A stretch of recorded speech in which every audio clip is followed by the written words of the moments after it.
of an escape, but rather a mass exodus of over 1 million people. They were urged on by their Egyptian neighbors, who pressed on them gold and silver and provisions for their journey, if only they would just go and bring this misery to an end.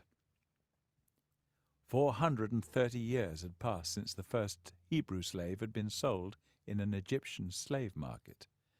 Now finally out of slavery they walked towards freedom, driving their flocks and herds, camels and donkeys, dragging their grandparents and babies. They remembered to take with them the casket containing a mummy, the remains of Joseph, who was still to be buried in Shechem. To follow the clearly established trade route would have had them over the border and into the land of promise inside a month. But instead they turned north to find themselves confined in a peninsula of land surrounded on 3 sides by water. Did they fancy a holiday by the sea, or were they lost? Whatever the reason, it seemed God had a method for their madness, lest they get discouraged by the battles ahead and turn back to Egypt. Burning their boats or blowing their bridges was perhaps what he had in mind.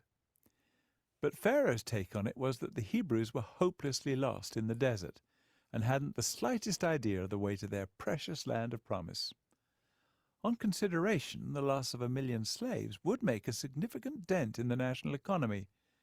But now here they were, his to reclaim. Pharaoh led his army in determined pursuit. As evening came, he saw them, caught between him and the water, with no place to run. But before he could reach them, an impenetrable fog bank rolled in from the sea. So he pitched camp for the night, confident that there was no way they could get away. Meanwhile, the sight of an advancing Egyptian army had caused panic in the Hebrew camp.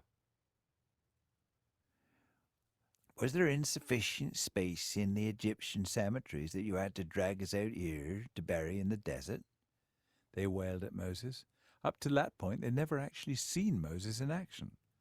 There was no mistaking the series of plagues that had precipitated their release, but the connection between these events and Moses himself was tenuous.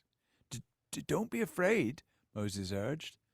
This is a good place for us to be, for we're shut up to a miracle. Stand firm and watch carefully to witness the rescue that God is about to achieve on our behalf. So saying, he pointed his staff out over the water towards the town of Baal-zephon, on the shore opposite. Let's roll. It may have been foggy where the Egyptian army was camped, but for the Hebrews it was a brilliant moonlit night. In the semi-darkness they observed a most extraordinary thing. The waters of the bay appeared to be swept back by a strong wind that suddenly howled out of the desert behind them. One moment there was water, the next there was a causeway to the far side. Forward they surged, and before the dawn the entire population had crossed over. At sunrise the Egyptians were mystified to see the Hebrew camp deserted. Then they spotted the causeway and immediately gave chase. The wind still blew, flattening the water and pushing it aside. But halfway across there was suddenly an eerie silence, and before the Egyptians could turn to run, walls of water were rushing at them from both sides. The path that had been released to the Hebrews proved annihilation to their enemies. And that was the last the Hebrews ever saw their slave masters. That day, trust in God and confidence in Moses' leadership took a giant step forward. Old Miriam, Moses' sister, leading a group of beach-combing women with tambourines, marched up and down the shore, singing a somewhat macabre song of worship. Sing to the Lord, for he is so great. The horses and riders all drowned in the sea. Sing to the Lord, for he's so great. The horses and riders all drowned in the sea. A family camping trip requires careful planning and adequate provisioning. For over 1 million people leaving home with a few hours' notice, walking into a desert, led by a senior citizen with a stutter, sheer irresponsibility. At least that was the conclusion of the majority when their water bottles ran dry on the 3rd day. Water was to be their recurrent challenge. First, the only water they could find was contaminated. God led Moses to a bush whose properties purified the water.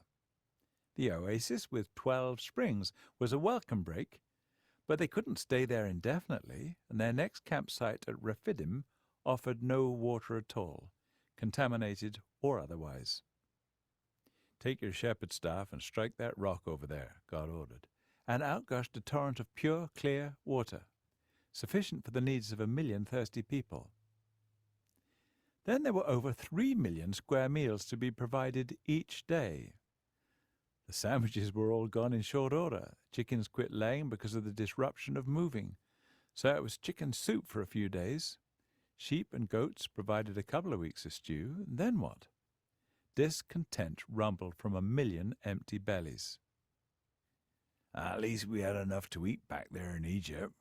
We're all going to starve to death out here. Next morning, when the dew was still sparkling on the tent flaps, the ground was covered with, well, what is it? And that's how it got its name, manna.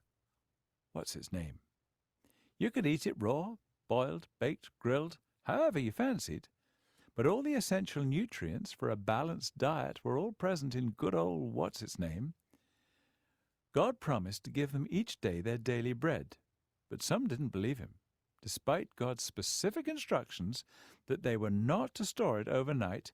Some sought to lay aside a secret stash just in case God might fail to provide the next day. But in the morning, the stench of their maggot-infested reserve made the secret hard to keep. "But on Fridays, you may gather twice as much, and it won't rot overnight, so you can sleep in on Saturday mornings and enjoy a day of rest in celebration of God's faithful provision for another week." Whatever possessed some of them to decline so attractive a celebration of so generous a gift?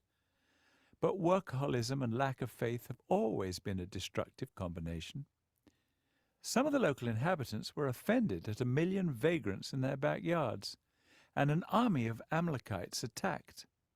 A young man named Joshua led the defense, and didn't do too well, till it occurred to someone that just as God provided each day for their daily bread, he might also have a handle on delivering them from evil. Moses went up on a hill overlooking Rephidim, where the battle was raging. As he held up his hands in an attitude of prayer, Joshua's troops began to prevail. But as Moses' aching arms fell to his sides, the Amalekites scored a few points. It was clear that there was a direct correlation between Moses' persistence in prayer and what was actually happening on the ground. So a couple of the lads held up Moses' drooping arms, and the value of 2 or 3 joining hands in prayer was recognized. Relationship was a major challenge. 1 million people, and many of them cousins, were bound to step on each other's toes from time to time. The line-up for justice stretched round the block, and there was only Moses to arbitrate in each domestic dispute. "This pressure will kill you," pronounced Moses' father-in-law Jethro. "Delegation is the way to go." So Moses established a 4-tier justice system, while acting personally as a one-man Supreme Court for the really difficult cases.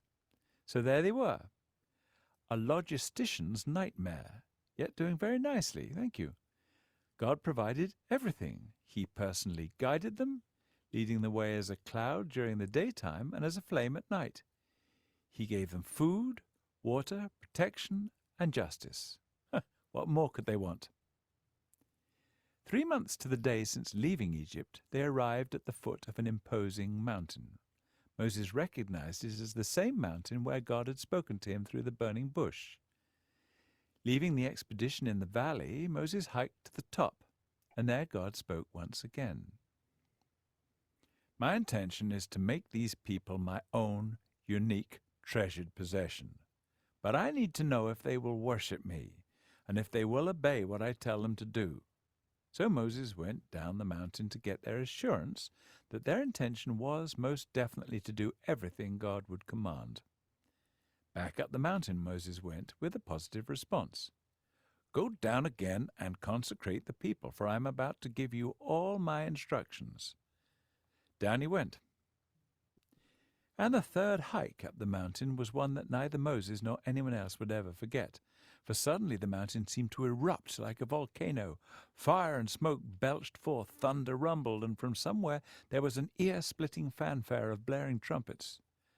"Go back down and tell the people not to even think of setting foot on the mountain, let alone attempting to come up." So down he went again. But the whole crowd was so terrified by the noise and the smoke that they hardly needed telling.